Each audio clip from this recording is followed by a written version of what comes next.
I get it. I get it. So do you And I have love any that you think examples? about and show up in that way. Did the other person tell you anything that they do that you don't do yet and you're excited to start doing?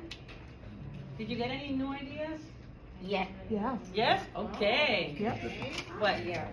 So like knowing Amanda, like she's. Can you very- raise your volume please so they can hear you? Okay, sorry.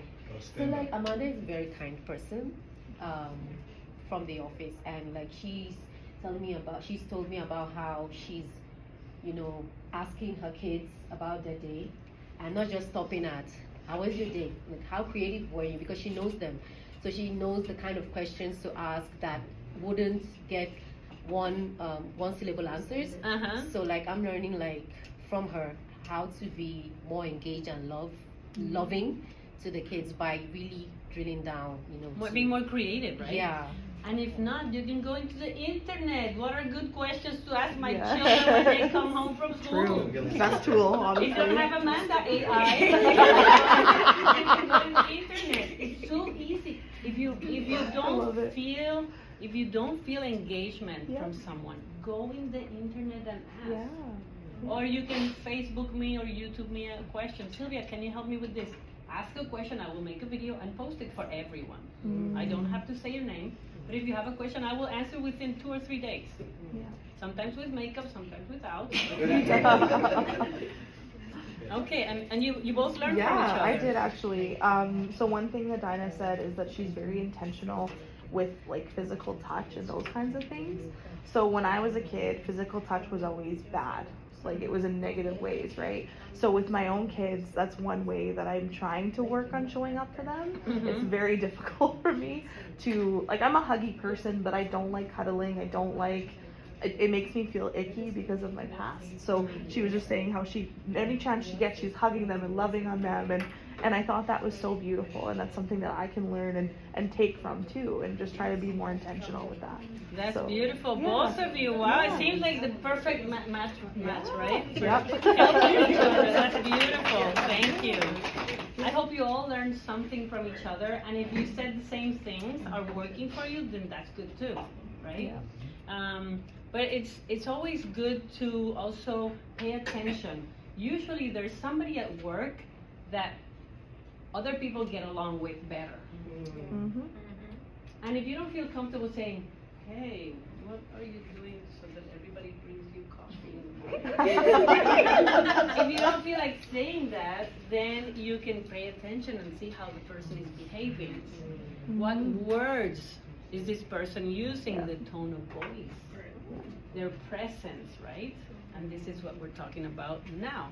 The tools of gentle teaching. The presence. If I was to come here, I don't know if you've noticed, but some people, and I don't know anybody here because I haven't seen you leaning because you're sitting down, but many people will be talking to you and they'll be like, yeah, okay, yeah. Yeah, sure. Or they're like, yeah. If you're a leaning person, try not to lean for a week consciously and you see your life go up like that. I don't know if it's the universe, if it's God, if it's Buddha, I don't know who's in charge, but they say leaning person are tired and we need to give them a break. So your dreams will take a little longer if you're a leaner. But if you're not a leaner, if you sit up straight, if you walk straight, and this is a trick from a friend of mine that works in the circus industry, and he's a really good guy in the circus industry. He said, can you stand up for a second, all of you? And just put your hands beside you, like this, with the thumbs coming out close to your body. And now put your thumbs out. Yes? And put your hands close to your body. That's standing up straight. How many of you walk like that? One! There we go! You go weird. Yeah, so this is standing up straight. Tell your children. Practice it. Especially if you're going into a meeting, if you're going to talk to someone and you want to be assertive, try it. Okay, thank you. It's very good. My grandmother always be like, come on, when I was younger, much younger, in high school, middle school, I had a belly. So I was walking like this to hide my belly. And then when I got a little bit thinner, then I started straightening up. But still, it wasn't until my 30s that I learned to stand up straight. And it gives you, it doesn't matter if you're tall, short, big, small. If your shoulders are back, people are going to listen to you more. You don't have to raise your voice. You don't have to give them the look, like we say. They will listen to you more. So try it. Standing up straight. That's the presence, right? And your eyes. How many of you have eyeglasses? May I borrow a pair of eyeglasses? I used to have eyeglasses. I got an operation and now I don't. But how many of you like it when people are looking at you like this? Anybody like it? Raise your hands. We don't like it. But some people have glasses that have some vision here, and they're like, they don't know how to look at you. And it's like, where do I look? It's complicated. So don't be offended if people look at you like that. But if you can not do it, then don't do it. Try to find eyeglasses that help you so that they're in the right place and you can see everybody right. Same with sunglasses. Do you like people wearing sunglasses inside? No. And that's a thing of trust also, right? Having people see your eyes is trusting. And I think I read this somewhere, don't quote me, but I believe that a child's eyes are the same size from where they're born until they die. Check that out. I heard that it was because the big eyes in the child helps the parents care for them better. That makes sense. So eye contact, when you're talking to your child, Mom, Dad, they're yelling and you don't want them yelling, you go up to them and say, I'm in the kitchen, go to the kitchen and talk to me, okay? And then you go back to the kitchen and they have to come and talk to you, not yelling. Not yelling. When I worked at the psychiatric hospital I was telling you about, it was not only my boss that thought I was crazy, because at some point, some of the participants would be used to throwing their stuff on the floor, and the nurses would pick it up. And I'd be like, hey, could you please pick it up? I'm a psychotic patient. I have this and that diagnosis. And I'm like, yes, but you can still throw the trash in the trash in the trash can. And the nurses are like, one of these days you're gonna get it. They've never hit me. Because I was respectful, I was looking to them in the eyes. I was always saying good morning and being joyful and happy. And I have a very simple life. I mean, some of you have husbands and wives and pets and children to take care of and a lot of financial responsibilities. I have none. I'm looking for a husband now. But if you have a lot of responsibilities, you need to take time for yourself. You need to care for yourself. You need to remember to be first. Because then you can care better for the others. Should I repeat it again, or is that enough time? Right? Okay. Of course, the words. The words. They're very important. How many of you swear? Raise your hand now. You know what's happened to the dreams, right? Lower.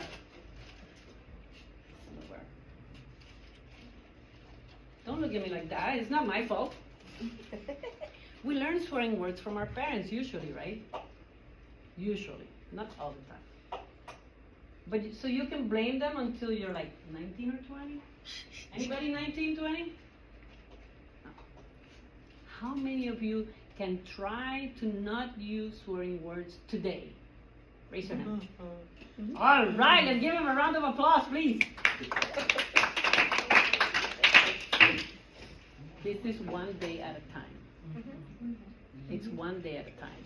Another thing you can do, you can say to your children, if you hear me say a swearing word, tell me and I will give you a quarter or whatever you call here, a coin. That's a great idea. Yeah, and then that way they feel like they're helping you. Yeah. And they get some money. Or if you hear me saying a swearing word this day, then I get to cook whatever you want cooked for the next week. So it doesn't have to be money, right? It can be something else. Another chore that if you hear me saying a swearing word, you don't have to do this chore for a whole week. Whoa, that's a big one. So you can do it with your partner also, raising your voice. I remember going to a friend's house and the little kid had written a huge cardboard for his mom saying, "Don't yell at me."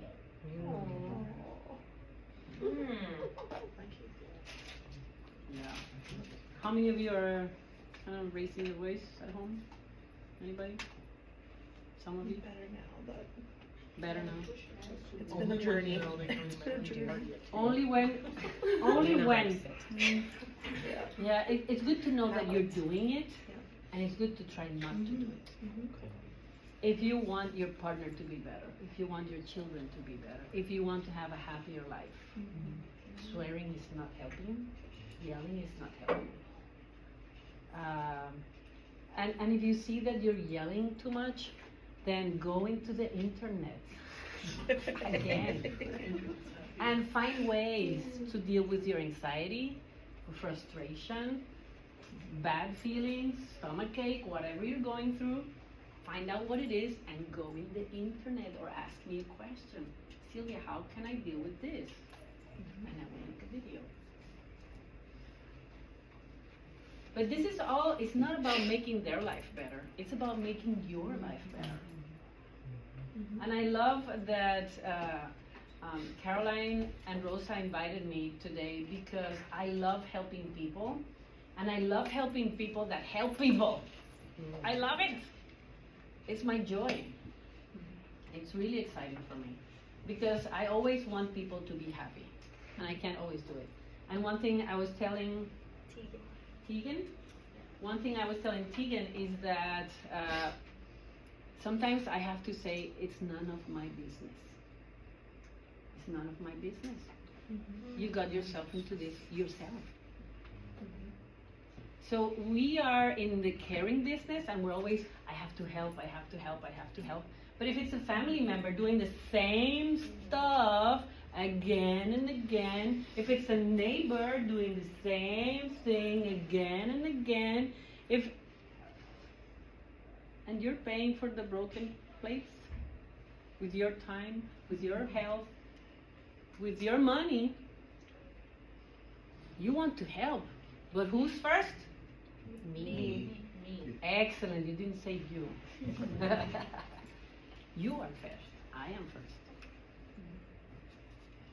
It sounds bad because we're not used to hearing it like that.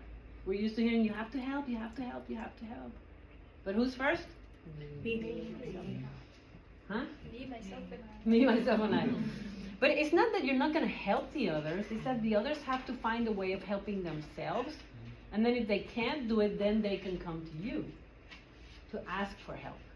But not going running and trying to do something for the other without them even asking. Yes? It's like on airplanes, they always tell you to put on your mask first before helping them. Yes, thank you. Exactly.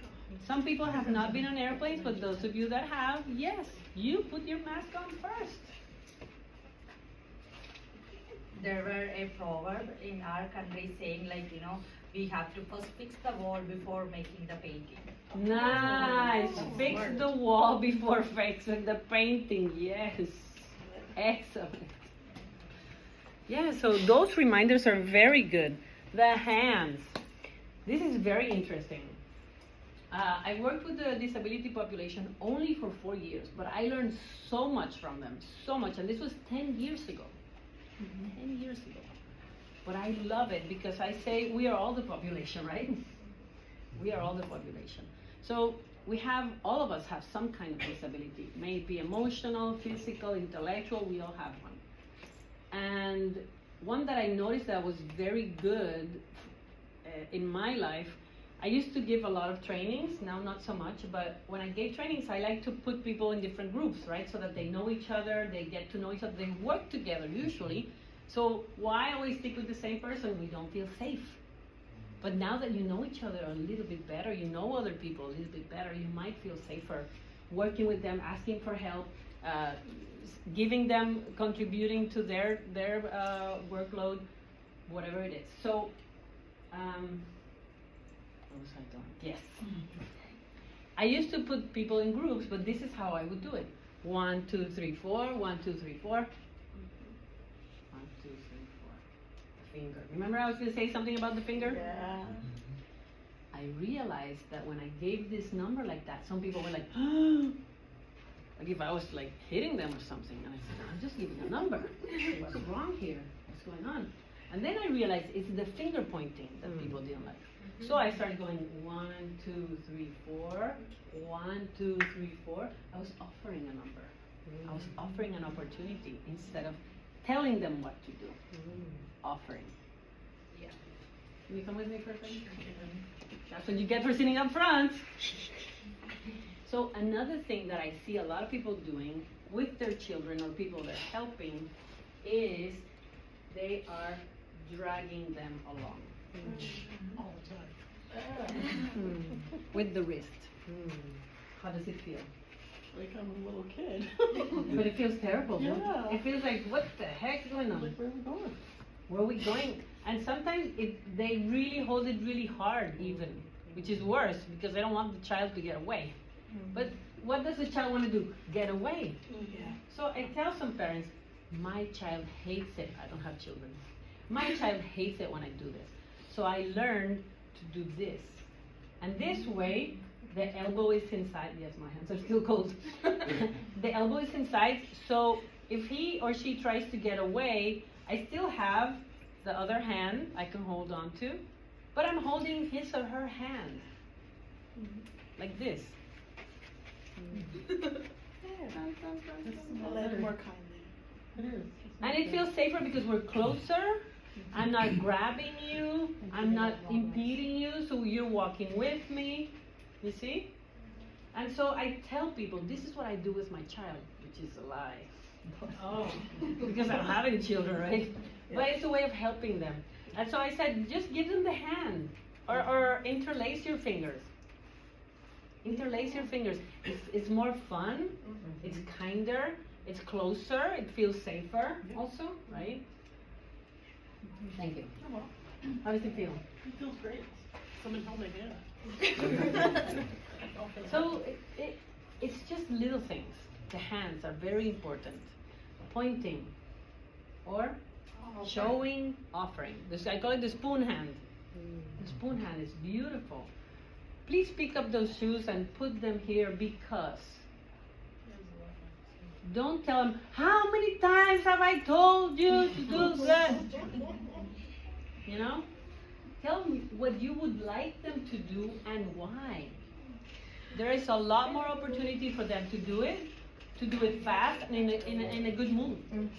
And their interaction is much better, happier, healthier. Would you please put this in your closet because I like the house to be clean. It will make my life easier. I love the shoes in the closet. Instead of, don't put your feet on the table because it's going to get dirty. What do you want? Tell them more of what you want. Your children, your partner, your co-workers, your supervisees, your supervisors. Tell them what you want more of. What if? Take your what ifs with you. Okay? So we know all this, right? Do we do it? Let's start doing it more. Dr. McGee, a philosophy of life for a culture of peace. I don't know if, when did Rosa and Caroline, when did you start working with gentle teaching? What year? Do you remember? Mine was 2009 before, but then brought it here in 2014. I was 2011, and then 2015 we brought it to Club Partner. Okay, so I started in 2010. So we almost started at the same time. And I don't ever remember Dr. McGee calling it a philosophy of life, but I started calling it a philosophy of life because that's how I saw it. So the first book that I wrote with other people about gentle teaching is called A Philosophy of Life for a Culture of Peace. Because I thought it could be used with everyone. Not only with ourselves, but everybody else. Not only with people with disability, with children, with partners, with neighbors, with people in the grocery store. You're gonna have the presentation, by the way. You don't need to write anything, okay? You must embody healthy values in order to live and serve with the heart. This is from me. This is my last picture with Dr. McGee, and this is interesting because that day, Kitty from Iceland, who's in the middle, is the day that he met Dr. McGee. I had met Kitty. He had come up to me and said, Sylvia, I want to meet Dr. McGee. Do you think he can talk to me for a minute? Because everybody was all over him. And I said, yes, I will find a way that you meet him. And so they did, and they talked about going to Iceland for a Gentle Teaching International Conference, and they did, but Dr. McGee was not there. But I'm sure he was rejoicing. Servant leadership. Any questions on gentle teaching? Did you see gentle teaching from a different perspective today? Yeah. Do you think it's going to help you in your life? Yes. That's the main thing. Because once you use it in your life, you won't even have to think about it at work because it's going to come out naturally. And we have the tools for free. It's not like we have to buy a toolkit, right? We have it with us. Most of us, because some people can't see, some people don't have hands, right? But most of us do. Servant leadership. Good leaders must first become good servants. And being a servant is not that you're going to do everything the other person wants, right? It's caring for them. It's looking after them. It's finding ways to make their life easier so they can have an easier life. But who is first? Me. Excellent. So Robert Greenleaf, I read and I heard him speak before I came here to get myself refreshed with the information, get to know it better so I could teach it better to you. And it was so lovely to hear, this was in the 70s, it was so lovely to hear him develop this servant leadership concept, because he thought that the leaders were too much into themselves and too much into gaining money. And he thought he wanted leaders to be more all about the benefit for everyone, the good of all, right? And that's what gentle teaching wants.